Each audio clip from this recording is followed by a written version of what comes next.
Hi friends, welcome to our channel. నేను మీ హోపిరా. Friends, మనం చాలామంది బ్యాంకుకి అయితే వెళ్ళుంటాం.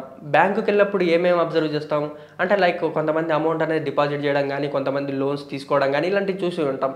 కానీ ఇలాంటివి చూసినప్పుడు ఒక్కొక్కసారి అనిపిస్తుంటుంది, అసలు ఎలా వీళ్ళకి జనరేట్ అవుతున్నాయి అమౌంట్. ఇప్పుడు డిపాజిట్ చేస్తే మనకు ఇంట్రెస్ట్ ఎట్లా వస్తుంది, అలాగే లోన్ తీసుకున్న వాళ్ళకి ఇంట్రెస్ట్ ఎలా వస్తుందని కొంతమందికి ఆలోచనలు ఉంటాయి. అదిగాక కొంతమంది మహామేధావులు ఉంటారు కదా, వాళ్ళందరూ ఏమనుకుంటారు, ఇప్పుడు గవర్నమెంట్ వాళ్ళకు అంటే బ్యాంకులో పనిచేసే వాళ్ళకు శాలరీ ఎలా వస్తుందని కొంతమంది అనుకుంటున్నారు. దాని గురించి ఇప్పుడు మనం ప్రత్యేకంగా డిస్కషన్ చేయబోతున్నాం. అంతకన్నా ముందు మన వీడియోని లైక్, షేర్, సబ్స్క్రైబ్ చేసి పక్కన ఉన్న బెల్ ఐకాన్ని క్లిక్ చేయండి.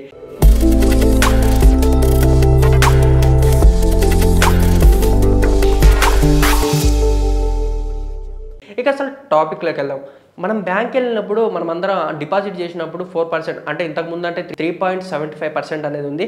బట్ ఇప్పుడు మాత్రం గవర్నమెంట్ మాత్రం 4%కి అయితే మనకి ఇంట్రెస్ట్ అనేది ఏర్పాటు చేశారు. అంటే మనం ఇప్పుడు 100 డిపాజిట్ చేస్తే మనకు వచ్చేసి 4% అంటే 4 రూపీస్ మనకు మళ్ళీ రీఫండ్ అయితే అంటే మళ్ళీ తిరిగి ఇవ్వడం అయితే జరుగుతుంది, అంటే ఇంట్రెస్ట్ అనమాట. అలాగే ఒకవేళ ఎవరైనా లోన్ తీసుకున్నారంటే వాళ్ళకి మాత్రం 8%, అంటే 100లో 8% అంటే ఎంత, 8 రూపీస్. అంటే వాళ్ళు మాత్రం బ్యాంకుకు మళ్ళీ తిరిగి కట్టాల్సింది 108 రూపీస్. అదేంటి మనకు 4% ఏంది, వాళ్ళకి 8% ఏంది అని బాగా ఆలోచన ఇస్తున్నారు కదా. చెప్తాను. ఇప్పుడు సపోజ్ మనకు కొన్ని బ్యాంక్స్ ఉన్నాయి. బ్యాంక్స్లో ఏంటంటే అమౌంట్ కొంతమంది కట్టేటోళ్ళు ఉంటారు, కొంతమంది కట్టనోళ్ళు ఉంటారు. అది కాక వాళ్ళకి శాలరీస్ కూడా అలాంటి మెయింటైన్ చేసేవి కూడా ఉంటాయి. అలాంటి వాటి కోసం ఈ ఇంట్రెస్ట్ రేట్. అదిగాక బ్యాంక్ అనేది మనకంటూ రీఫండ్ అంటే మనకంటూ అమౌంట్ ఇంట్రెస్ట్ అనేది 4% ఖచ్చితంగా నమ్మకంగా ఇస్తుంది. అలాగే వాళ్ళ దగ్గర నుంచి నమ్మకంగా కొంతమంది కట్టేవాళ్ళు ఉంటారు, కొంతమంది కట్టనోళ్ళు కూడా ఉంటారు.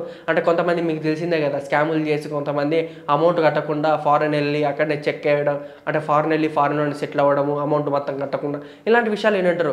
సపోజ్ మీకు ఇంకా సింపుల్గా చెప్పాలంటే సర్కారు వారి పాట సినిమా చూశారు. సర్కారు వారి పాట సినిమాలో ఎలా జరిగిందో కూడా సేమ్ అలాగే జరుగుతుంది.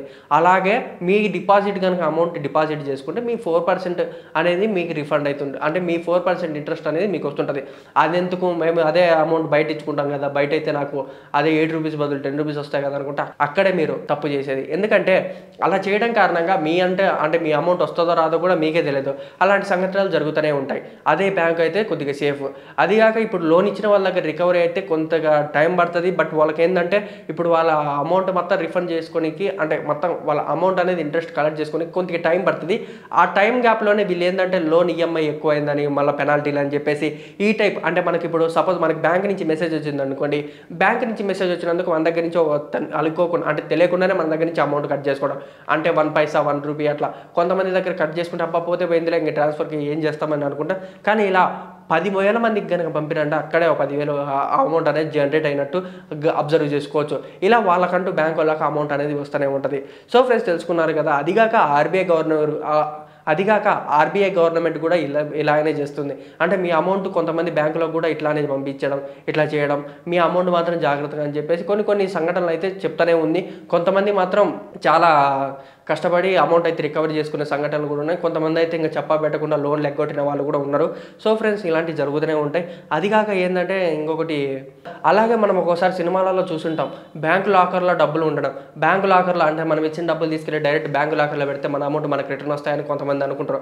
కొంతమంది ఏంది మహానుభావులు అనుకుంటారు. కానీ అది మాత్రం జరిగేది లేదు. ఎందుకంటే మన అమౌంట్ తీసుకెళ్ళి లోను ఎవరికైతే ఇస్తున్నారో వాళ్ళు ఆ బ్యాంకు వాళ్ళు లోన్ వాళ్ళకి ఇచ్చేసి వాళ్ళ దగ్గర నుంచి 104 రూపీస్ కలెక్ట్ చేసి మనకు ఆ 104 రూపీస్ ఇచ్చి మిగతా 4 రూపీస్ మాత్రం బ్యాంక్ వాళ్ళు వాళ్ళ శాలరీ బేస్డ్ కానీ అలాంటివి జరుపుకుంటారు. అదిగాక బ్యాంకు వారు క్రెడిట్ కార్డు బిల్ అని, క్రెడిట్ కార్డు పెనాల్టీ బిల్ అని, సంథింగ్ ఇలాంటి బిల్లులన్నీ చెప్పేసి ఇలా ఎక్స్టెన్షన్ కారణంగా, అంటే తప్పులు మనలో ఉంటాయి వాళ్ళలో ఉంటాయి, ఇలా చేయడం కారణంగా వాళ్ళకు శాలరీస్ అనేవి వస్తూ ఉంటాయి, మనకి ఇలా ఇంట్రెస్ట్ రావడం కూడా జరుగుతుంది.